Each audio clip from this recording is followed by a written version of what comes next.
WhatsApp everyone, welcome back to the channel. तो guys आज हमें करना है रेशोज को कंप्लीट और पार्टनरशिप को भी आगे बढ़ाना है। तो आइए जल्दी से पहले इस पार्ट में दो जो हमारी रेशोज हैं उनके फॉर्मूलाज सारे के सारे रिवाइज करते हैं। दो क्वेश्चंस मैंने कल छुड़वाए थे वो करते हैं और इसके बाद एक और वीडियो जिसके अंदर मैं ये टर्नओवर और प्रॉफिटेबिलिटी इनके क्वेश्चंस कराता हूं आपको। ठीक है, तो चलिए जल्दी से शुरू करते हैं और चीजों को समाप्त कर देते हैं। Let's begin.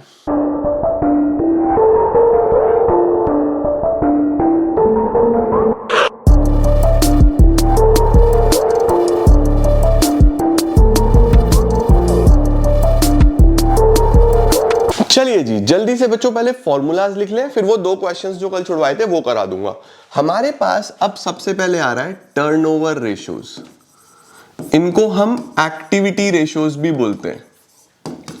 ठीक है, टर्नओवर या एक्टिविटी रेशोज बहुत इंपॉर्टेंट होती हैं किसी भी बिजनेस के ऑपरेशंस की एफिशिएंसी देखने के लिए कि डेटर टाइम से पैसा दे रहे हैं नहीं दे रहे हैं, क्रेडिटर को आपको कितनी बार पैसा देना है, वर्किंग कैपिटल आपका सही चल रहा है या नहीं चल रहा है। तो हमें ये सारी की सारी चीजें देखने के लिए ये रेशोज बहुत इंपॉर्टेंट हो जाती हैं और एग्जाम पॉइंट ऑफ व्यू से भी सबसे इंपॉर्टेंट है ये रेशोज। इसके अंदर कितनी रेशोज है सर? इसके अंदर बेटा टोटल 6 रेशोज है। सर याद कैसे करेंगे? अरे बड़ी आसान है, देखो सबसे पहले इतर, टर्टर, टप्टर, वक्टर, नटर, फटर। ठीक है, ऐसे याद कर लेना। इतर, टर्टर, टप्टर, वक्टर, नटर, फटर। सर है क्या ये? Inventory turnover ratio, trade receivables turnover ratio, trade payables turnover ratio, working capital turnover ratio, net assets turnover ratio, fix assets turnover ratio. बाद में तो सब में टर्नओवर रेशो ही है, इसका नाम भी यही है। मेन दिखाता क्या है ये? इन्वेंट्री के बारे में, रिसीवेबल्स के बारे में, पेबल्स के बारे में, वर्किंग कैपिटल के बारे में, नेट एसेट्स के बारे में और फिक्स एसेट्स के बारे में। ठीक है बच्चों, अब देखो इन्वेंट्री टर्नओवर रेशो का क्या फॉर्मूला होगा?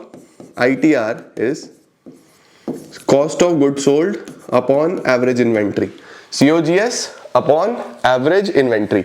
इसको हम cost of revenue from operations भी बोल देते हैं। ठीक है, अब बताओ मुझे रिसीवेबल्स कब आएंगे? जब आप उधार में माल बेचोगे तभी तो आपके रिसीवेबल्स आएंगे। तो हम यहां पे लिखते हैं turnover is equal to net credit sale upon average trade receivables. ठीक है, टप्टर कब आएगा? पेबल्स कब आएंगे? जब आप उधार में माल खरीदोगे। तो net credit purchases upon average trade payables. बच्चों किसी भी चीज का ये एवरेज लेना है ना तो आपको ओपनिंग प्लस क्लोजिंग अपॉन 2 करना है। सपोज एवरेज इन्वेंट्री है तो opening inventory plus closing inventory divide by 2। ठीक है, ये आप फुल फॉर्म्स यूज करना। ठीक है, एवरेज ट्रेड रिसीवेबल्स है तो opening trade receivables plus closing trade receivables divide by 2। Average trade payables है तो opening trade payables plus closing trade payables divide by 2। Perfect, तो इस तरीके से आपको करके चलना है। अब वर्किंग कैपिटल टर्नओवर रेशो क्या है, नेट एसेट्स टर्नओवर रेशो क्या है? बहुत सिंपल है। Working capital turnover ratio RFO upon working capital. Working capital turnover ratio is RFO upon working capital. RFO का मतलब सेल्स, रेवेन्यू फ्रॉम ऑपरेशंस। ठीक है, वर्किंग कैपिटल कैसे निकलता है? CA minus CL। अच्छा जी, ये तीनों बेटा RFO से कंपेयर होंगी। ठीक है, net assets turnover ratio RFO upon capital employed. Net assets को बच्चों कैपिटल एम्प्लॉयड बोलते हैं। नेट एसेट्स को क्या बोलना है? Capital employed. और कैपिटल एम्प्लॉयड कैसे निकलता है? फिर से दो अप्रोच है, या तो एसेट साइड अप्रोच या लाइबिलिटी साइड अप्रोच। या तो share holder fund plus non current liability, share holder fund plus non current liability, या फिर non current asset plus current asset minus current liability. ठीक हो गया बेटा। इसके बाद बेटा हमारे पास फिक्स एसेट्स टर्नओवर रेशो कैसे निकलता है? RFO upon net fix assets. Net fix assets का क्या मतलब है? What is the meaning of net fixed assets? Net fixed assets is equal to fixed assets minus accumulated depreciation. जो भी fixed assets का कॉस्ट है उसमें से एक्यूमुलेटेड डेप्रिसिएशन माइनस कर देना। तो नेट फिक्स्ड एसेट्स कैसे निकलेंगे? Fixed assets minus accumulated depreciation, RFO upon working capital, RFO upon capital employed, RFO upon net fixed assets. और ये आसानी से निकल जाता है। Inventory turnover ratio, cost of good sold upon average inventory. Sir ये कॉस्ट ऑफ गुड सोल्ड कैसे निकलेगा? कॉस्ट ऑफ गुड सोल्ड बच्चों क्लास 11th में हमने पढ़ा था ना ट्रेडिंग P&L में। वहां क्या पढ़ते थे हम लोग? Net sales minus GP. Sales में से जीपी हटा दो तो सीओजीएस आ जाएगा, या फिर opening stock plus net purchases plus direct expenses minus closing stock. ठीक है। रेशियोज में बच्चों आपको फॉर्मूलाज बहुत सारे दिखेंगे, चैप्टर मात्र 4 नंबर का है, तो इसको बस करना है आपको कंप्लीट, ज्यादा स्ट्रेस नहीं लेना इसके अंदर। ठीक है। सीओजीएस कैसे निकलता है? सेल्स माइनस जीपी और opening stock plus net purchases plus direct expenses minus closing stock. Done. लो बच्चों इसका स्क्रीनशॉट लो पहले तो। टर्नओवर रेशियोज में आपको ये सब पता होना चाहिए।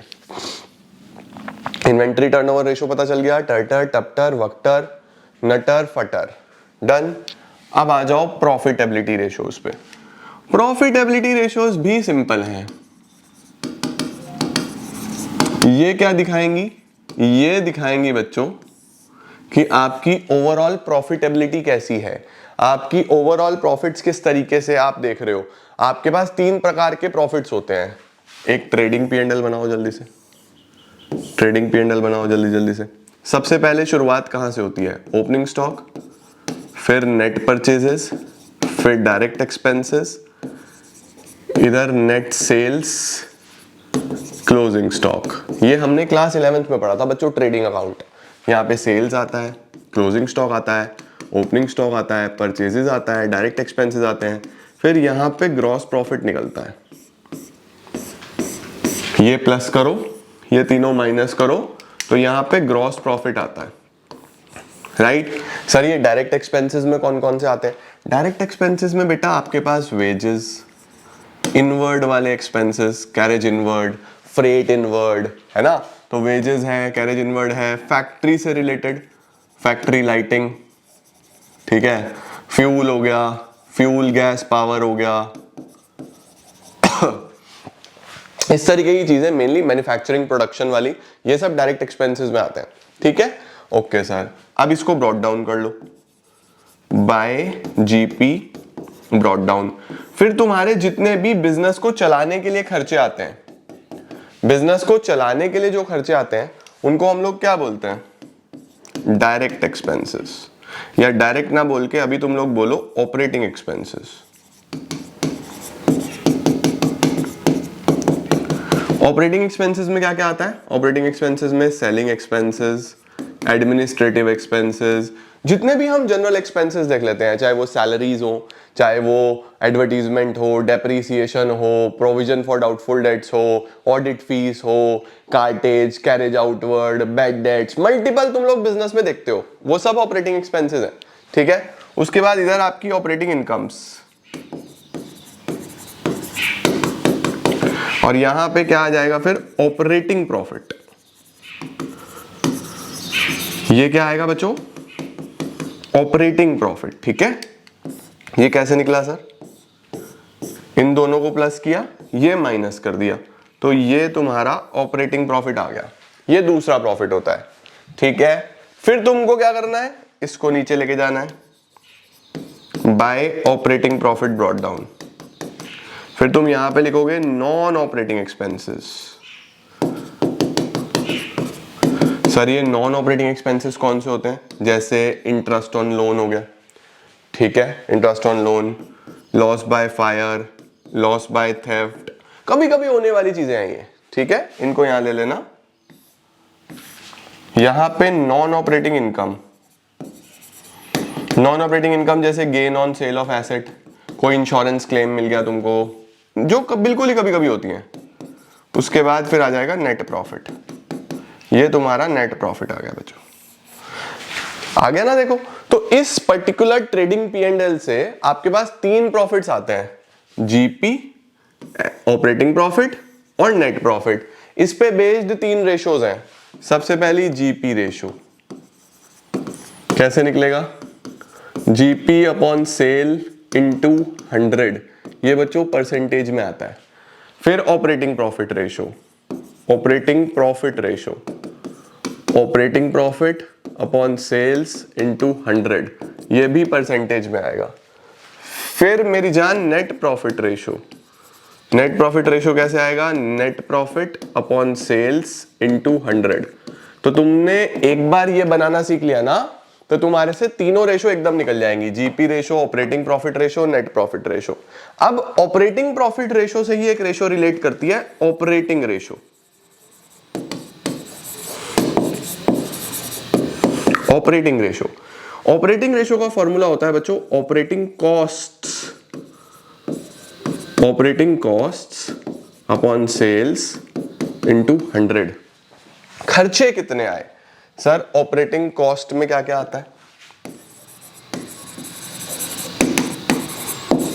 ऑपरेटिंग कॉस्ट में आप लिखोगे बेटा COGS plus operating expenses minus operating incomes, यानी कि बिजनेस को चलाने में नॉर्मली कितने खर्चे आ रहे हैं उनको हम ऑपरेटिंग कॉस्ट बोलते हैं। इसमें COGS लोगे, ऑपरेटिंग एक्सपेंसेस लोगे और माइनस कर दोगे ऑपरेटिंग इनकम्स को। ठीक है बेटा, एक बात और ध्यान रखना,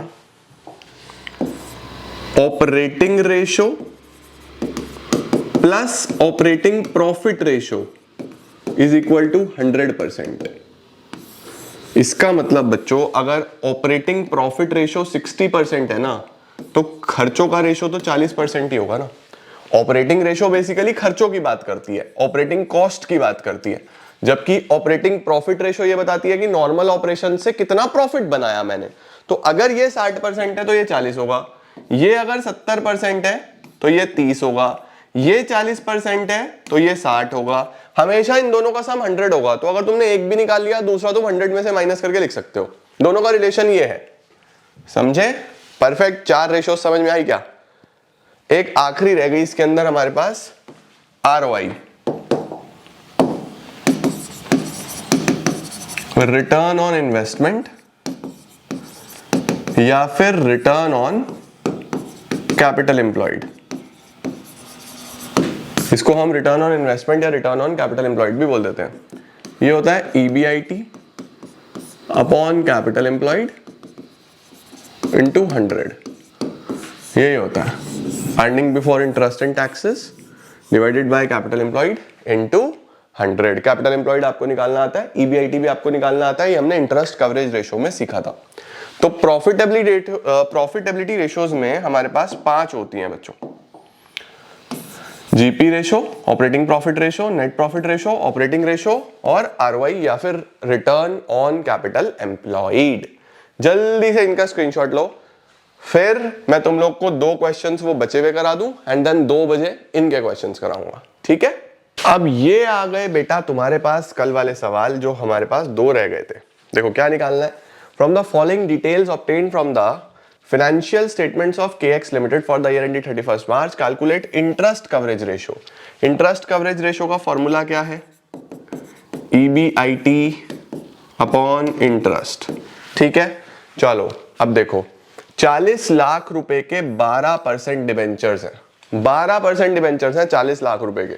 तो 12 इंटू 4, 12, 24, 36, 48, 4,80,000 रुपए का तो इंटरेस्ट हो गया। 480 का तो बेटा इंटरेस्ट हो गया। टैक्स रेट दिया हुआ है, प्रॉफिट आफ्टर टैक्स दिया हुआ है वही EAT, हमें EBIT चाहिए। तो अब कैसे करेंगे?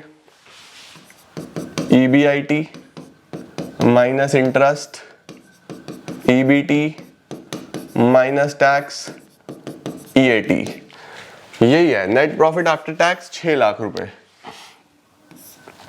ये तो बेटा 6 लाख का दिया हुआ है। ठीक है, अब मुझे EBT निकालना है, अर्निंग बिफोर टैक्स निकालना है। तो मैं तुम्हें EBT का एक छोटा सा फॉर्मूला बता रहा हूं। EBT इज इक्वल टू, कितना था टैक्स रेट? 40% था ना, तो 6 लाख इंटू 100/100 माइनस 40, ऐसा कर लेना, ठीक है। EAT इंटू 100/100 माइनस जो भी टैक्स रेट दिया हुआ होगा वो ले लेना। तो ये आ जाएगा हमारे पास 6 लाख इंटू 100/60, तो 0 से 0 खत्म, 6 1, 10 लाख रुपए आ गया बेटा। EBT कितना आ गया? 10 लाख रुपए आ गया। इसको यहां रख दो, 10 लाख का EBT। तो देखो इस पे 40% 4 लाख का टैक्स बना होगा, 40% ही था ना। देखो ये मैं सिर्फ वेरीफाई कर रहा हूं। तो ये EBT आ गया। इंटरेस्ट कितना है? इंटरेस्ट है 480। तो टोटल जो है इसमें ये जोड़ दो, 14,80,000 होगा बेटा। टोटल कितना होगा? 14,80,000 होगा। दोबारा से देखो मैंने क्या करा, मुझे ये दिया हुआ था टैक्स का रेट 40% था, लेकिन वो 40% इस पे नहीं लगता बच्चों, वो तो इस पे लगा होगा, तो माइनस करके ये वैल्यू आई होगी। तो गलती मत करके आ जाना, पहले तुमको ये निकालना पड़ेगा। इसके लिए ये फॉर्मूला है EAT into 100/100 minus tax rate, ठीक है। वहां से तुम्हें पता चल गया 10 लाख थी ये वैल्यू, ये 10 लाख भरी। देखो इसका 40% 4 लाख, तो 6 लाख आएगा ये, परफेक्ट। फिर इंटरेस्ट आपने निकाल लिया, ये डिबेंचर का 12%, बस अब यहां ऐड करो, EBIT पे पहुंच गए, ये 1480 आ गया। तो 1480 डिवाइडेड बाय 480,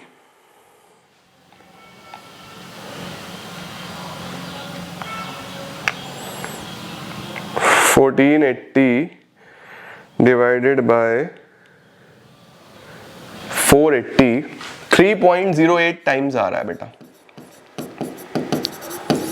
ये आ रहा है 3.08 टाइम्स, ठीक है। अच्छा सर, क्या ये एक अच्छा है? क्या ये एक अच्छा रेशो है? सिग्निफिकेंस बताओ। तो हम बोलेंगे भाई कम से कम 6 to 7 टाइम्स होना चाहिए, 3 टाइम्स तो थोड़ा सा कम है। ओके, बोल रहा है will the interest coverage ratio change if during the year the company decides to redeem debentures of ₹5 lakh. बोल रहा है क्या रेशो चेंज होगा अगर कंपनी इसमें से 5 लाख के डिवेंचर्स रिडीम कर दे और बाकी सब सेम रहे? तो बिल्कुल चेंज हो जाएगा बेटा, बिल्कुल चेंज हो जाएगा। तो आफ्टर रिडेम्पशन निकालता हूं। आफ्टर रिडेम्पशन ICR कितना होगा? EBIT upon interest. तो देखो 35 लाख के रह जाएंगे, अगर 40 में से 5 लाख के रिडीम कर दिए तो 35 लाख के रह जाएंगे। तो 35 लाख पे 12% कितना इंटरेस्ट बनेगा? 35 लाख पे 12% 420 का इंटरेस्ट बनेगा। फिर बाकी सब सेम है। तो इस बार जो है यहां, तुम पहले इसका स्क्रीनशॉट ले लो जल्दी से, फिर मैं चेंज करूंगा। डन। इस बार जो है बेटा 480 की जगह 420 हो जाएगा ये, बाकी सब तो सेम है। तो ये 1420 हो जाएगा इस बार। ये कितना हो जाएगा? 1420। तो इस बार वैल्यू बनेगी 1420 डिवाइडेड बाय 420। 1420 डिवाइडेड बाय 420,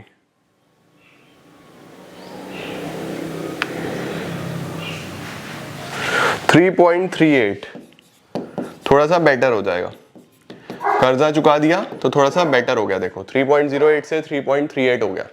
तो इस बात का ध्यान रखना कि हमारे पास फर्क पड़ता है अगर आप अपना कर्जा जो है वो चुकाते चले जाते हो और प्रॉफिट को सेम मेंटेन करते हो, तो ये बेटर हो जाएगा इंटरेस्ट कवरेज रेशो, ठीक है। स्क्रीनशॉट ले लो, बहुत इंपॉर्टेंट सवाल है। डन सर, आगे आ जाओ। एक क्वेश्चन ये था हमारे पास, ये इनके आंसर्स थे। मैंने कल चेक ही नहीं करा, बाद में देखा ये आंसर्स भी दिए थे, बट कोई बात नहीं, आंसर तो सही आ रहे थे हमारे। इसको देखते हैं। From the following information calculate debt to capital employed ratio. Debt to capital employed के लिए क्या चाहिए? Debt divided by capital employed. Debt की जब भी बात होती है बच्चों तो वो लॉन्ग टर्म डेट है, यानी कि non current liabilities.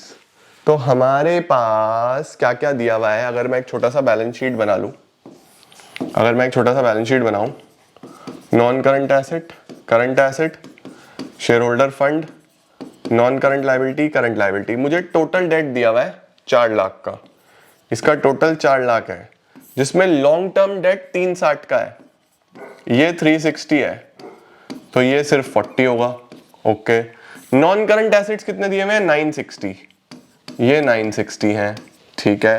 Current assets कितने दिए हुए हैं 280, करंट एसेट्स दिए हुए हैं बच्चों 280, कैश एंड कैश इक्विवेलेंट्स दिए हुए हैं 120, लेकिन जब करंट एसेट दे दिया तो इसके अंदर ऑलरेडी होगा कैश एंड कैश इक्विवेलेंट, तो इसका कोई काम नहीं है। तो टोटल कितना हुआ 0 0 0 0 8 9 10 4 एक कैरी कर दो 12,40,000 हो गया, 12,40,000। ठीक है, 12,40,000 यहां रख दो, 12,40,000 में से 4 लाख हटा दो तो 8,40,000 का शेयर होल्डर फंड आ गया, 8,40,000 का शेयर होल्डर फंड आ गया बच्चों। अब देखो डेट कितना है 360 divided by capital employed, capital employed के लिए share holder fund plus non current liability ले लो, या ये प्लस करके ये माइनस कर लो, एक ही बात है। ठीक है, 12,40 में से 40 हटा दो तो 12 लाख रुपए आ जाएगा। तो 360 divide by 12 lakh 3,60,000 divide by 12 lakh 0.3:1 आ रहा है, 0.3:1 आ रहा है बच्चों। ठीक है, अब तुम्हें डेट तो डायरेक्टली गिवन था, ये रहा। ठीक है, कैपिटल एम्प्लॉयड के लिए या तो share holder fund plus non current liability या फिर total assets minus current liabilities, एक ही बात है। परफेक्ट, तो कल वाले आंसर्स मैच कर लो अपने, 3:1 आना चाहिए बच्चों, 0.3:1। ये फॉर्मूलाज रिवाइज कर लो, ठीक 2 बजे मिलेंगे और जो 2 रेशोज अभी कराई हैं टर्नओवर और प्रॉफिटेबिलिटी, उनके क्वेश्चंस कराता हूं। ठीक है, thank you so much everyone, keep growing, keep glowing and keep smiling. Formulas याद कर लेना सारे। ठीक है, सिया।